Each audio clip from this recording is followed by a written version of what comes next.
Jameis Winston with the performance of the weekend. Broussard's dark horse MVP lighting up Aaron Rodgers, the defending MVP, and the Green Bay Packers. We don't forget here, Broussard, the Browns so close to a win in Arrowhead again. Could yesterday's loss to the Chiefs actually be a good thing for Cleveland, with Nick muttering under his breath, and Mac Jones with his first touchdown. Here, have it. I don't want it. You take it.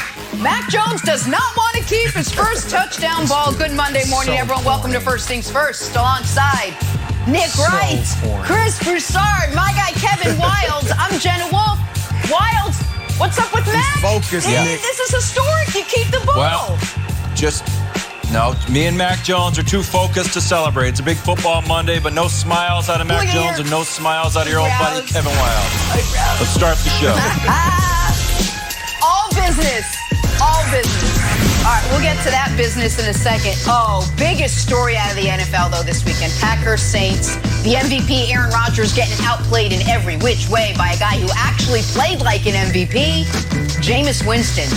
Jameis, ridiculously effective, tossing 5 touchdowns, only 148 yards passing.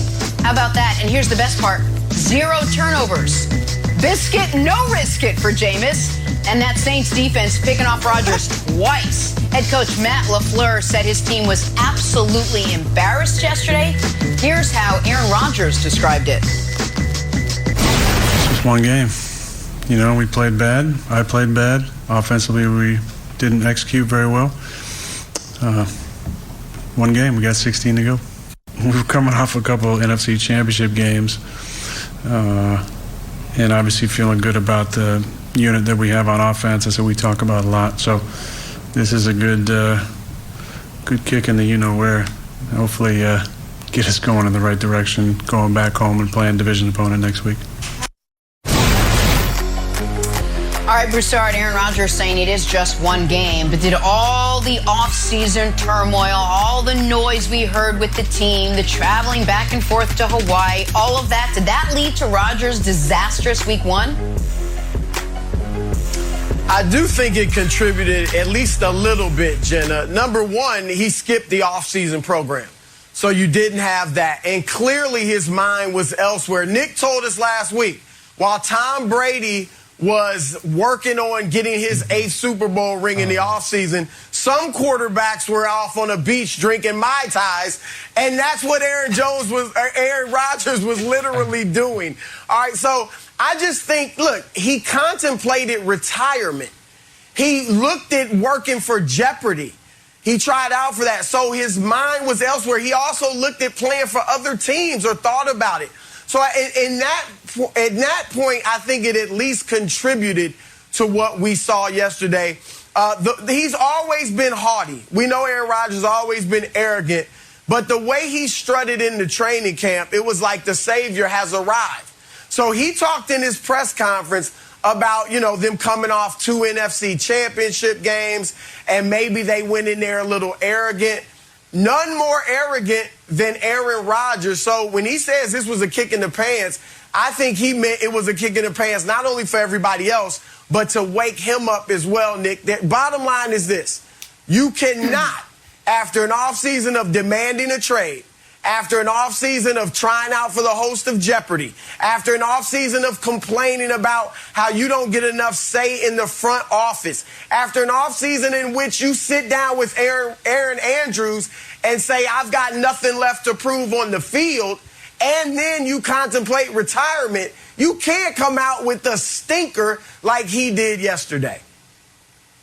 Yeah, so the short version is Aaron Rodgers had the worst game of his career after the worst offseason of his career.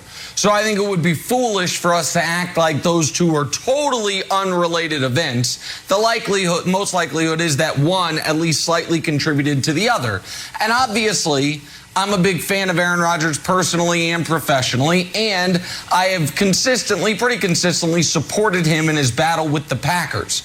With that said, I thought the Aaron Andrews interview was a mistake. And by the way, credit to Aaron and the whole Fox team for getting it. That's their job, and good job by them. But I thought Aaron's press conference, when he came back to Green Bay, answered all the questions. He was so transparent. One of the reasons I thought he took that tact was so he could then be like, all right, I've answered everything. Now we're moving on. But he then continues to relitigate it somewhat via his weekly hits with Pat McAfee, and now right before the game with Aaron. And obviously he didn't do the interview right before the game, but he knows when it's airing right before the game. And Wildes, that to me then puts the added pressure on him that he must perform at an MVP level. The trump card Aaron had throughout this entire offseason is, guys, what did I do right after you drafted my replacement? Oh, I had probably the second best season of my career and ran away with league MVP. Well, that goes away quickly when you are, it's not just that they got annihilated, it's that first pick we're showing, the one in the red zone, they were in the game. They played as badly as you can play in the first half. Still, it was 17-3 at halftime. You're getting the ball. This is to make it 17-10. And instead, picked goes the other way. The Packers defense forced to stop, and on the very next drive when it's 17-3, he throws essentially a Hail Mary interception on third down that gets returned to the 15-yard line. So it was the worst game of his career, Wildes, after the worst offseason of his career. So yeah, he's got to wear this one for the next 6 days. Okay, so what percentage of this game and Aaron Rodgers' performance are you willing to put on the offseason turmoil, Broussard? Because if it's more than 1%, I'm not buying it. I'm not buying the fact that he threw an interception. He's like, oh, what about potent potables? And he throws like, I got to get focused, Aaron. Don't stop thinking about Jeopardy. My God. And like everyone's out there saying like, you can't do it. You can't talk about Michael Jordan in The Last Dance and then put up a stinker like this. You can't do it. Like, yeah, you can. Because it's literally what Michael Jordan did. They did the big Last Dance, and Michael Jordan lost the first game to the Celtics, and they started the season 4-4. So like, it happens. Aaron Rodgers is allowed to have a bad game. Maybe it's 1%. But then I also don't know like why he played so bad against the Bucs last year. He was horrible then. We're trying to like figure it out. We know he has started slow. I think it's okay. I think people are now blowing it too big of a proportion, trying to make a causality that isn't there. The Saints played amazing. Aaron Rodgers does not play defense. The Saints scored on 6 of their first 7 drives and took advantage of 2 rookie guys starting on the offensive line for the Packers. So, yes, it was a weird offseason. Maybe he was drinking Mai Tais. Maybe he wasn't. Maybe he was playing a ukulele a little bit too much. But I think it's just 1%. 99% was just poor play, and the Saints playing great. Wildes, I thought you were my PR manager, not Aaron Rodgers. I mean, my goodness, what a defense. What a defense. I mean, gone too far. He cannot come out and do this. And it was more than 1%. I'm not going to make too big of a deal out of it, but I'm going to say it was 10%. And here's what I wonder. This is just, I'm wondering, things that make me go, All right, Nick, you mentioned it, that maybe Rodgers has put too much pressure on himself. All right, I have said, when is Aaron Rodgers a different quarterback? When the pressure is on. You say that he is the best about the best we've ever seen in the regular season. Yeah. But in the NFC Championship games, he's not horrible, but he's different. 9 touchdowns, 8 interceptions in his 5 NFC title games, which is huge for a guy that never throws interceptions. In his 20 playoff games, Nick, in his career, 20 playoff games in his career, he's got 2 interception games. And while you brought up last year, when was he had 1-2 interception a game, 2 interception game last year. When was it? It was against Tampa Bay. Yeah. Pressure, because it's Tom Brady. I'm just throwing that out there because Nick brought it up. Maybe he is feeling the pressure after that offseason and all that. So I don't think Rodgers is a guy that doesn't respond well to pressure, but I do think that he has shown, and there's no perfect players, that he is a guy who will allow his team to let go of the rope. And by that I mean this. They've only lost 7 games since Matt LaFleur has taken over as the head coach. It's pretty remarkable in the regular season. Yet 3 of those 7 have been dog walkings, just annihilations by 28-plus points. The first year together, San Francisco annihilated them on national television. Last year, remember how they just let go of the rope against Tampa. And then yesterday, that interception, that the second pick, when he's just basically punting it from the end zone, that to me is letting go of the rope. So I do think that's one of the knocks, our friend Colin has on Aaron is that he's great at, from ahead, but when things get tough, he's like, all right, we'll go get them next week. I think that is fair. Yep. Also, Jenna, I'd be remiss if I didn't mention, on Broussard's first Football Monday, in the first segment, he worked in haughty and a salt and pepper reference. This is why, he's a man of multi-talents. It's really exceptional. You are a man of really well done. CNC. You'd be remiss to not mention that. I'd be remiss, and all that said about Aaron Rodgers, you got to give Jameis Winston some credit. He came out, he showed up, he was named the starter, he acted like it. Kudos to Jameis Winston. Kudos to the Saints. I had to say it. We cannot move on without saying. Jenna announces I have to do something. You gave salt and pepper credit. You got to give Jameis Winston credit. Back talking to Wild One at Arrowhead yesterday. You guys see this? Nick, you didn't see this probably. Browns proving yesterday the Chiefs can be beat. They can be beat. There's a blueprint out there, Nick. We'll discuss it next. First things first. Let's watch some real highlights. Browns, Chiefs. A little too close for some, I would imagine. This came down to the wire again. Never in doubt. Patrick Mahomes. Nope, never in doubt. Tossing touchdowns to Tyreek Hill and Travis Kelce in the fourth quarter to take the lead. One last chance for the Browns, but Baker, what are you going to do, buddy? Come on, be the hero. You didn't get paid. Gets picked off by Mike Hughes. Broussard, the Browns so close, 33-29 loss to the Chiefs. It was blank. Exasperating. And obviously this is from the perspective of Browns fans. But Nick, and I don't want to become the king of moral victories. I talked about Dallas outplaying Tampa Bay in the loss. Here we go. I think the Browns outplayed Kansas City. They marched up and down the field on them. 153 yards rushing, I believe it was. And it has to eat them up because the reason they lost were self-inflicted wounds. Now, I'm a guy that I picked Kansas City, Nick, and I picked them to win the Super Bowl and beat these Browns in the AFC title game. But I'm saying I'm objective. All right, and they outplayed them, and if it wasn't for the fumbled snap on the punt, Nick, they fumbled a snap on the punt with 8 minutes left. You give Pat Mahomes, 15 yards they needed to score, and they did, and that was a game-winning touchdown. And then Baker's interception. I'm not going to kill Baker. He's trying to make something happen. He should have just taken the sack, but he didn't know the guy was going to clip him in his feet as he threw. I think he was trying to throw it out of bounds and throw it away, and it went short. And then Nick Chubb's fumble, only the 5th of his career. So self-inflicted wounds is what beat Cleveland more than Kansas City, Nick. More than Kansas City. And I love the fumbled snap on the punt was the turning point, because if they hadn't fumbled the snap on the punt, Chiefs would have had a long field. What do the Chiefs do with a long field? Can we show the Tyreek Hill touchdown that came right before it? Because this was a one-punch knockout. And this is why beating the Chiefs is so difficult.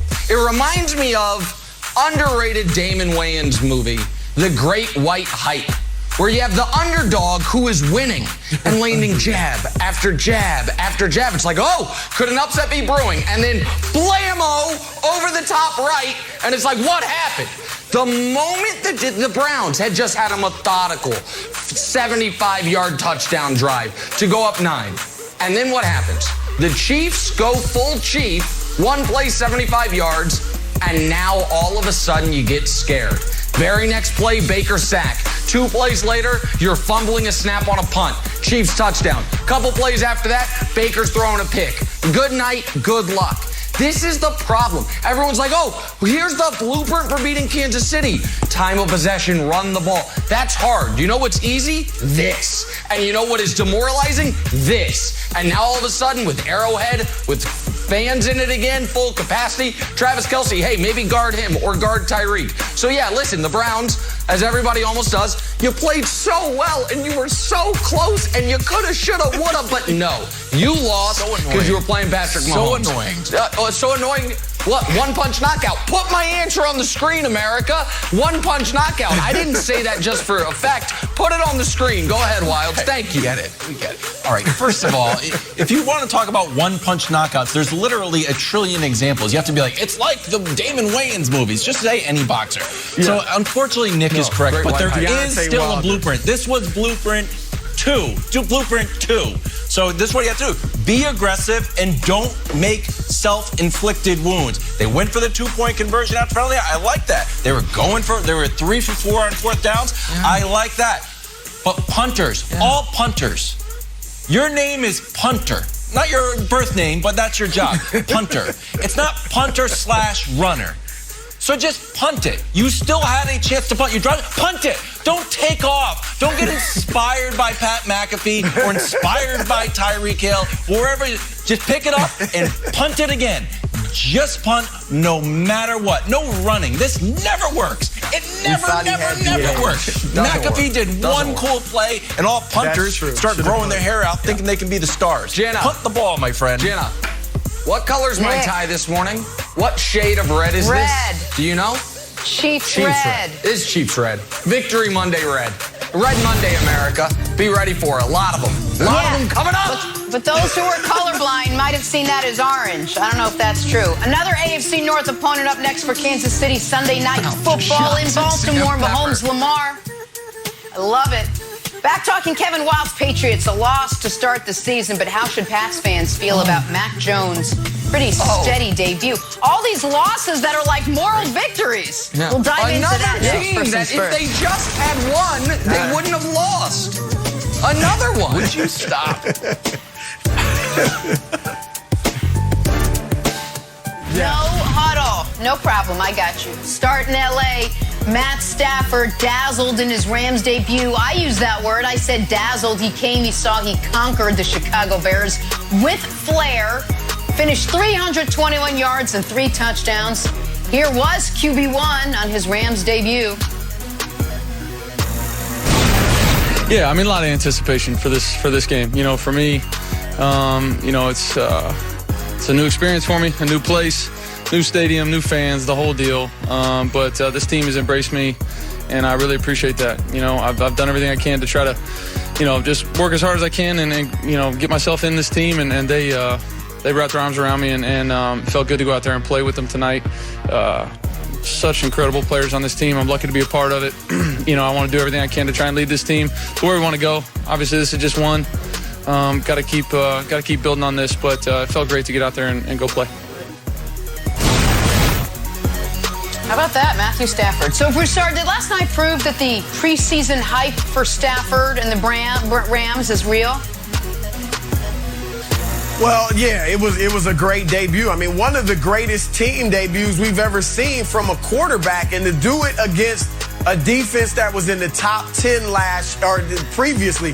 Last year, they struggled a little bit, but over the last few seasons, this has been one of the league's better defenses, and Stafford proved to be all that he was advertised to be.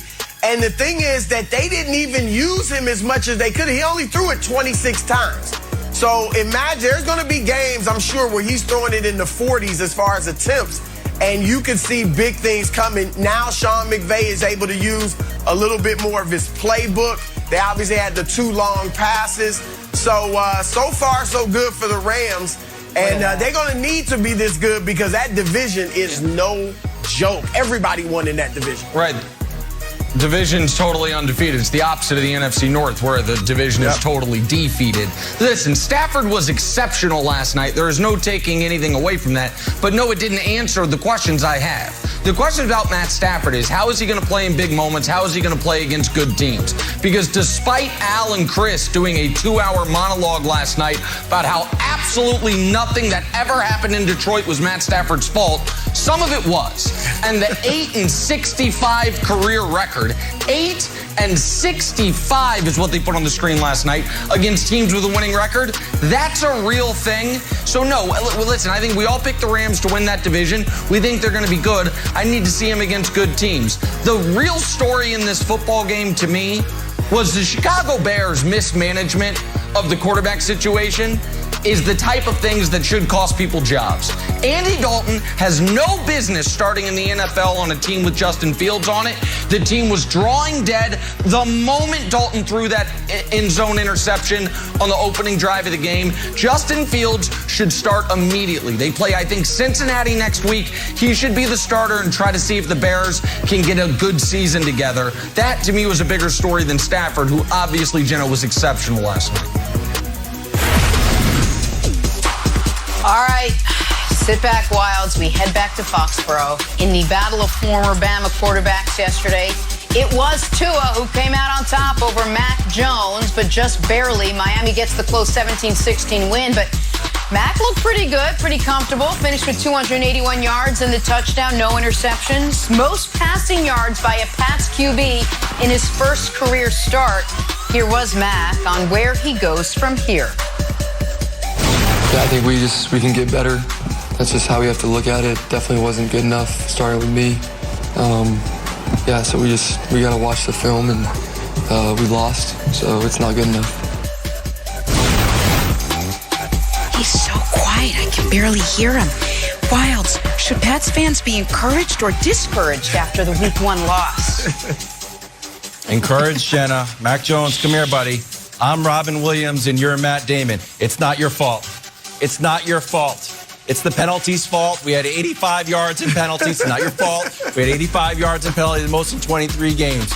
We also turned the ball over, and you did not. In fact, it's not your fault. Hug it out. Come here, Mac Jones. Come here. You cry right here on my shoulder. In fact, when you look at rookie quarterbacks who started Week 1, guess who was the best? Oh, checks notes, of all time? His name is Mac Jones. It was not his fault. He was the most accurate rookie of all time. Wow. Yes, that's all time, my friend. Wow. Including, they got Rick Meyer, just solid guy. RG3 won Rookie of the Year. Of all time, he was the best rookie, obviously, yesterday as well. He was better than Trey Lance. He was better than Jordan Love. He was better than your guy, Zach Wilson. He was better than your old friend with the large neck, Trevor Lawrence. So, Mac Jones, it was not your fault. You did great. Encouraged. All right, Wilds, I hate to... Listen, I got to talk to Wilds for a second here. Because Wilds is a smarter football fan than he is leading on to in this segment. So I got a question for you. If Mac Jones doesn't turn the ball over, if Mac Jones completed the highest percentage of passes for any rookie quarterback ever in his debut, why did the Patriots only score 16 points? The answer is, and you know the answer, because Mac Jones was playing with the training wheels on the whole game. It was dink and dunk and dink and dunk. And so why does that matter? Because in the red zone, that doesn't work, which is why they went 14 plays, 65 yards, field goal. 14 plays, 67-yard, field goal. 14 play, 57-yard, field goal. The one touchdown they scored came after a failed third down where they got bailed out by a very questionable roughing the passer call. So this idea, listen, the Pats are staring 1-3 in the face, staring it in the face with the schedule they have over the next 3 weeks. The idea that you should feel happy about losing a winnable game to Miami because when the offense scored 16 points, no, and you say he was better than Trevor Lawrence. I disagree. They let Trevor Lawrence go try to do things, and he threw 3 touchdowns, threw 3 picks. He's going to make mistakes. That's how you grow a quarterback. The Pats don't have enough talent, Wilds, to be able to just win games with the dinking and dunking that they had Mac Jones do. That's why you lose to Miami when Miami didn't play that well. Okay, it was just Week 1. We're going to slowly grow. You know, he's not necessarily, we're still on a Dak Prescott, Big Ben trajectory. I was encouraged. Not happy, Broussard, but encouraged. Yeah, Nick, you're going overboard. All right, your boy Trevor Lawrence with the big neck. They played the Houston Texans okay? Mac Jones, the reason they only had 16 points is because they played Miami, which darn near made the playoffs last year and had the 6th best team in the league as far as opponents' points allowed. So that defense is stout, and that's what gave New England some trouble. Look, Mac, you're right. They didn't air it out with Mac Jones, but I'm fine with that. I'm fine with that game management because I'm old enough to remember, to use a certain person's phrase, to remember when Tom Brady was game managing and they were able to win Super Bowls in New England when he was a youngster. So I'm just saying, look, Mac was fine. The only problem I have with what Wild said is when he showed that graphic, it didn't really inspire confidence when I saw the other two names on it, RG3 and Rick Meyer. Other than that, I'm with you, Wild. This one hurt your case. Those are the best. You should have just had Mac. Best of all time. Period. All right, let's go, Buffalo. This was fun. Head up to Buffalo. This is the same Buffalo a lot of folks have going all the way this year. Not a great start. Falling to Pittsburgh, that Steelers defense able to contain Josh Allen, contain that Bills offense. Big strip sack from TJ Watt coming off a big payday. Nick, was yesterday more about the Steelers' impressive performance or Josh Allen and the way the Bills struggled? Listen, I'd love to make it about the Steelers because Mike Tomlin, as Broussard has said, remains one of the most underrated coaches, not just in the NFL, but across all professional sports. And that Steelers defense was excellent. But when you're nearly a touchdown favorite at home, coming off the best year your franchise has had in nearly 30 years, and you get out, you're up 10-0 at the half, and then get 23-6 in the second half by a nearly 40-year-old quarterback who can't throw the ball more than 5 yards. That's about what you didn't do.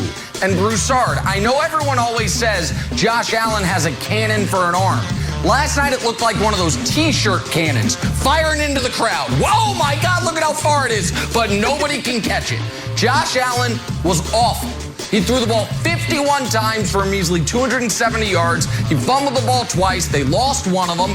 And you can't become the highest paid player, second highest paid player in the history of the league. And in your first game against a team where you're a touchdown favorite that people have projected miss the playoffs this year, blow a 10-point halftime lead and do nothing second half. With great power comes great responsibility. Josh Allen now is the great payday. Did not live up to the responsibility yesterday for, the trendy Super Bowl pick, Buffalo Bills. All right, look, Josh was not good. There's no doubt about it. But America, let me show you how to decipher what Nick Wright is saying. Anyone who is even perceived to be a threat or even in the neighborhood of Pat Mahomes, Nick is going to destroy. So Nick just went overboard in how bad Josh Allen was. That Pittsburgh team, well, Aaron Rodgers is no threat. He's the previous generation. That just Pittsburgh team, this is what this was about. And I'm glad you brought up Mike Tomlin, Nick. Tomlin, this dude is a fantastic coach. Their special teams, we saw them block the punt. That was huge. The defense was tremendous. He handled the TJ Watt situation perfectly, right? Because TJ Watt comes in yesterday and didn't miss a beat. He had, 2 sacks and was hitting Allen all night, forced a fumble. So, this was about the Steelers going to be better than we think. And we talked about this, Nick, last week. If Baltimore falters because of the injuries, don't be surprised if this black and gold might be in that playoff race.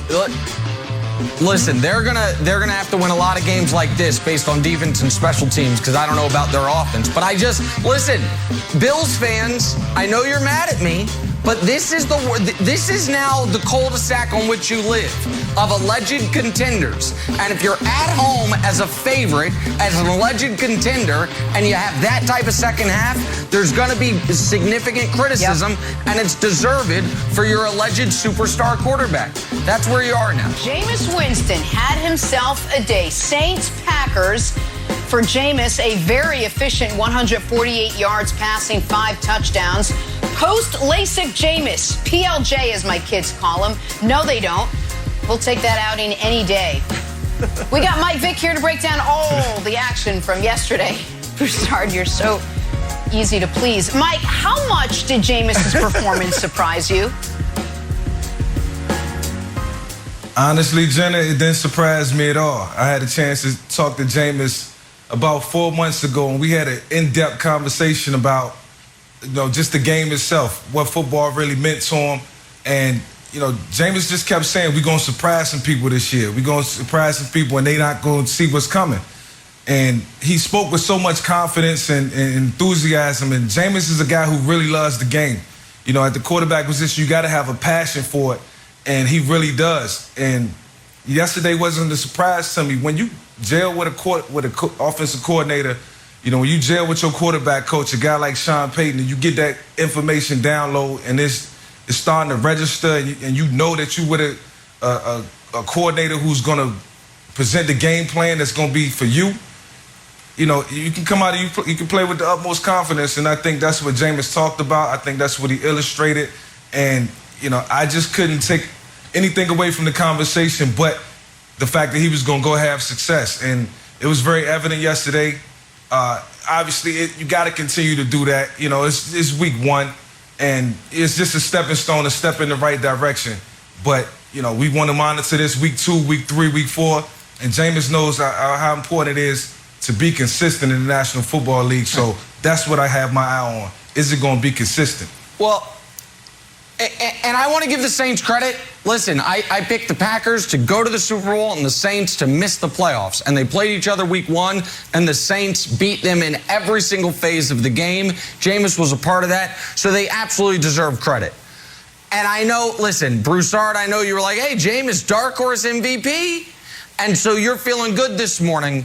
But we also have to be honest that the 5 touchdowns are a little misleading. And when I say that, I mean there's a reason first player in NFL history with 5 touchdowns and fewer than 150 yards passing. Before his final pass of the game, he had 4 touchdowns and 95 yards passing. Okay? So the story of this game to me was the Saints defense annihilating the Packers. And Jameis had his touchdown passes, aside from the 55-yarder at the end. It was 1 yard, it was 3 yards, it was 8 yards. So I think that the more important number than the 5 touchdowns is the 0 interceptions, because obviously that's what got Jameis run out of Tampa, was the 30 interception season, and prior to that, the 15, 16 interceptions to go along with 10 to 12 fumbles. He played a clean game, and if the Saints defense can play anywhere close to that level that it played yesterday throughout the rest of the season, then you just need Jameis to play a clean game. But 5 touchdowns, 147 yards. There's a reason we've never seen that before. It's an anomalous performance. So I give him credit, and if he keeps playing at a consistent level, the Saints will be better than I thought. But on the bar, it looks better than it actually was if you watched the actual game. Well, I agree somewhat with you, Nick. And I was surprised at how cautious they were early on with him. As you said, only 90-something yards for most of the game. But the pass to Deontay Harris was perfect, right? Couldn't have been thrown any better. And the thing is this, we knew Jameis could do that. That's what he gives them that Drew Brees hasn't for the last 5 years or so. So that was not a surprise. What was surprising, what we didn't know that Jameis could do, was be cautious, was be patient, was do the dink and dunk game, not make the mistakes, just manage the game and not go for home runs all the time. So that shows growth, learning under Drew Brees, learning from Sean Payton this year. This kid's only 27 years old, which for a quarterback that's not a runner, a guy that's in the pocket that hadn't taken all those hits that running quarterbacks have, that is young, especially in this day and age. Remember what Drew Brees was before Sean Payton got a hold of him. So I think this is a sign of things to come. Obviously, not predicting 5 touchdowns every weekend, but I like the fact that beyond the great throw to Harris, the fact that he was patient, he played within the game plan, he didn't make mistakes against what we think is a pretty good defense. And so, Mike, I really love the new stuff I saw from Jameis, which was the most underwhelming stuff. Well, and I want to ask Mike a question. And I don't always mean to use Mike's career as a proxy for others, but this is, I think, a good comp here. And this isn't disrespectful to your coaches in Atlanta, but you had coaches in Atlanta that were one level of offensive coach, and then you got to Andy Reid. And I would imagine it's like, oh my God, this is a totally different level of offensive coach that I haven't experienced before. Jameis had Bruce Arians, but he also had some less than coaches in Tampa. And now he has Sean Payton, which whatever the criticisms of Sean Payton are, everyone knows the guy knows how to draw up an offense. How much do you think that by itself changes the quarterback Jameis can be like it was for you in Philly? Oh, it's everything. And that's why I referenced earlier. When you get with a coach, you go through a game plan together, you look at the game plan, you understand it, you can make adjustments together. You know you're going to go into a game and you're going to have some confidence and you're going to make some plays. You know that it's a couple touchdowns that's potentially on that game plan, in that game plan. And when I got to Andy, it was just a totally different set of information that I learned about the West Coast system than I had when I was in Atlanta. But it was much appreciated. It was next level. It was very detailed. And that's what Sean Payton provides for Jameis Winston right now. And that's what he did with Drew. And Chris referenced the fact that they were able to stretch the field now, and I think that was important. Sean Payton got a lot of deep shots, down the field shots within his playbook, and if they can just execute that on the high level, if Jameis can be consistent, if it's not there, dump it down. You know, that's what Andy allowed me to do. Go downfield, check it down when you need to, be cautious with the ball. He'll get them shots called way more often. Time now for stories to start your morning, sponsored by Ram Trucks, built to serve. Talking Rodgers versus Jameis, Packers versus Saints, and to the victor go the spoils. Jameis, big-time victor in this one, tossing 5 touchdowns. Oh, and the best part, 0 turnovers. Saints defense picked off Rodgers twice. Head coach Matt LaFleur said his team was absolutely embarrassed yesterday. Here's how Aaron Rodgers described it.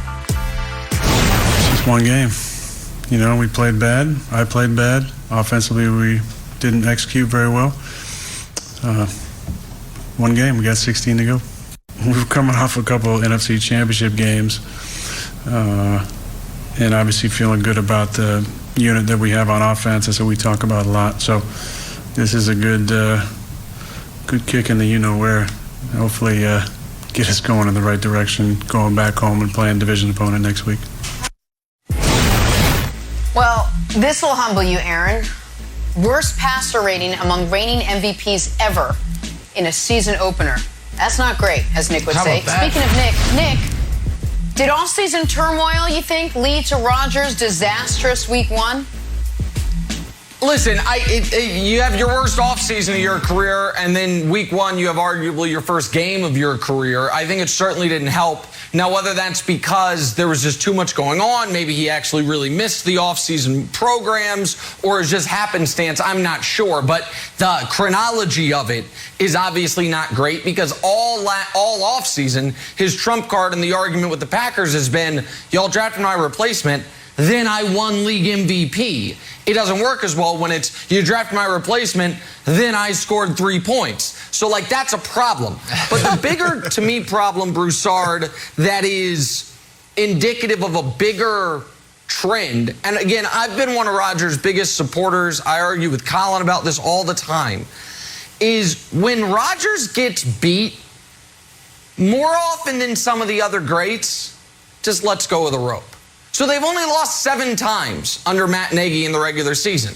But in the first year, San Francisco was beating them soundly, and it's like, okay, we'll get you next time maybe. 37-8 loss. Last year, Tampa, it was going well. Aaron Rodgers was doing the discount double pump in the end zone, and then all of a sudden, pick six, or near pick 6, and now it's 38-10. And yesterday, at one point, it was 21-17, but that was yards to points. 21 Packers yards to 17 Saints points. Not great. But still, the Packers were alive. They were alive when they're driving down 17-3 to start the second half. Rodgers throws a pick there, which is the first red zone interception he's thrown since week 6 of 2019. And then on the very next drive, to me as a giveaway pick. That pass he threw from the end zone, that's like a pass you throw on 4th down where it's like, well, whatever, it's the same as a punt. Hail Mary. So I do think you're right. I do think, Broussard, it's problematic that we have seen for this Packers team, as good as they've been over the last 3 years, when things start going bad, they're like, all right, just you know what I mean? We'll see you next time. It's like a tennis player down 5-0 in a set. They're like, all right, just give this game away and get them next time to save energy. But that's not typically what you see from the best teams. And so that, to me, is more concerning than the offseason stuff, Broussard. Now, look, it's fair to wonder, has Aaron Rodgers created the type of culture or led in a way that makes the team resilient, you know, and that's certainly questionable because the team takes on the personality of their quarterback. But I don't like that. Look, Aaron Rodgers won the offseason. I think most people were on his side. Not everybody, but most people were on his side. Everybody was calling out Brian Gutekunst. Oh, yeah, Aaron Rodgers is one of the best to ever do it. He's one of the best Packers ever. Sure, he should have say. Look at all the other quarterbacks that get say in front office matters and things like that. Everybody loved Aaron Rodgers. We loved the press conference, the 30 minutes where he called everybody out, right? He listed all of his teammates that had been treated unfairly on their way out the door from the Packers. The Packers themselves brought in Randall Cobb just for Aaron Rodgers. All right, they offered him a long-time, lucrative contract extension. He won the offseason. And then you follow it up with this? This was, I mean, it was, you said earlier, Nick, it was the worst game of his career. It very well may have been, and it was also very uncharacteristic of him. That turnover in the red zone was a horrific pass. You just don't typically see Aaron Rodgers do things like that. And you cannot follow up an offseason in which you've demanded a trade. You've skipped the offseason workouts. You've thought about playing for other teams. You've tried out as the host of Jeopardy. You've contemplated retirement. All right? And then you sit down with Aaron Rodgers, our own Aaron Rodgers here at Fox, and you tell her, great job, Aaron, but you tell Aaron Andrews, I'm sorry, you tell her that you have nothing left to prove on the football field. And then you go out and do this, the worst quarterback of the weekend. It just can't happen, Wiles. And don't defend him, Wiles. I can't believe you're going to defend this guy. Well, it rings like, oh, you know, Shaquille O'Neal, you know why he can't hit his foul shots? Too busy making those hip-hop albums. Shaq Diesel, my fan, he get on the free throw line. Free throw Diesel should be your nickname. Yes, he tried out for Jeopardy. I do not think that he was busy looking up potent potables, so he decided to start throwing the ball to the wrong team. I think that the Packers came into a focused, super focused Saints team that was sort of inspired by their relocation. Their Packers started two rookie offensive linemen. Saints took advantage of that.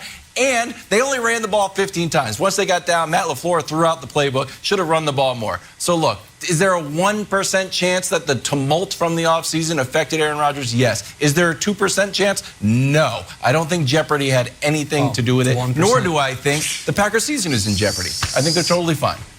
So you're telling me there's a chance? Hosting gig, Wilds. They'll be all right. I'm just saying. That's Foxborough now.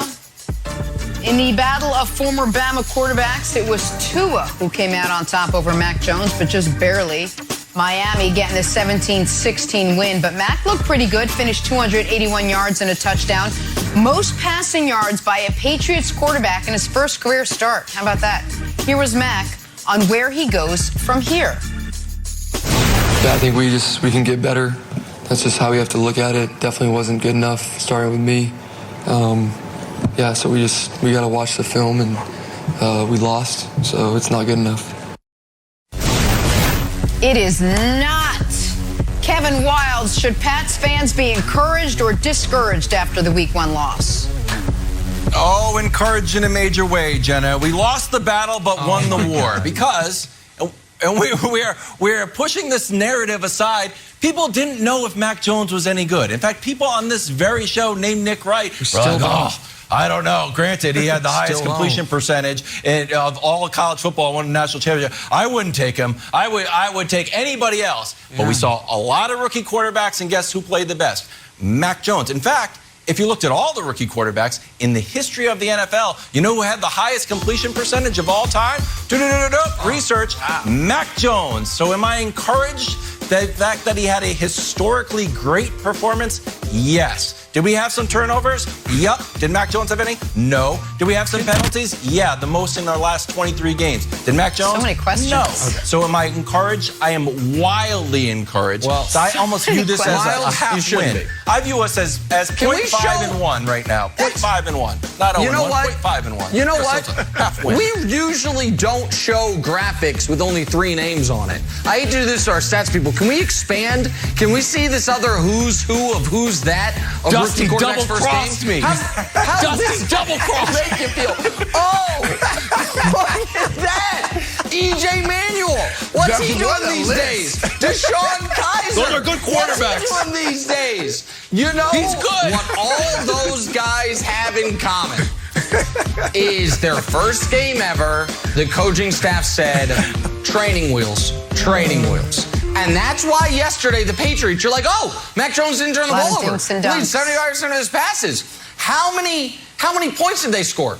Oh, 16. In other words, the 6th fewest of any team in the league this week.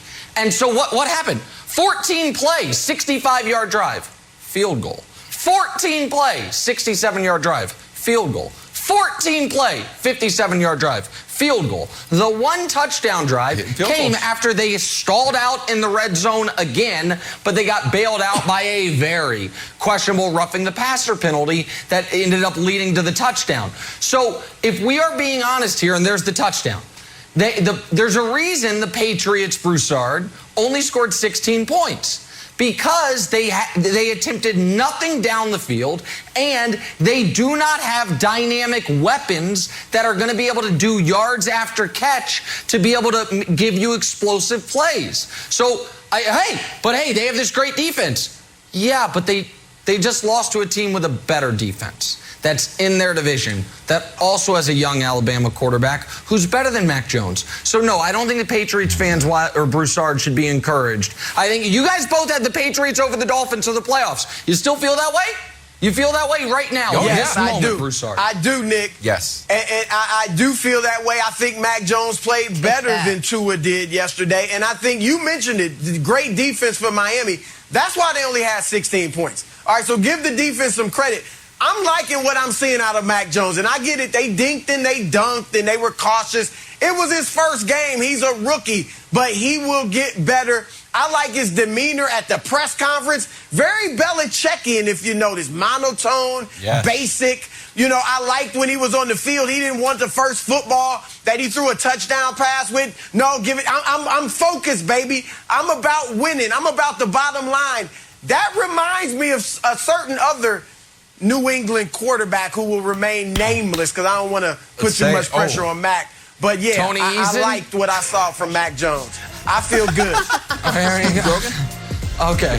Well, I wonder, Jenna, what I'm interested in, will he keep his second career touchdown pass, which will probably happen around week 5. So be monitoring and check and see. I knew that was coming.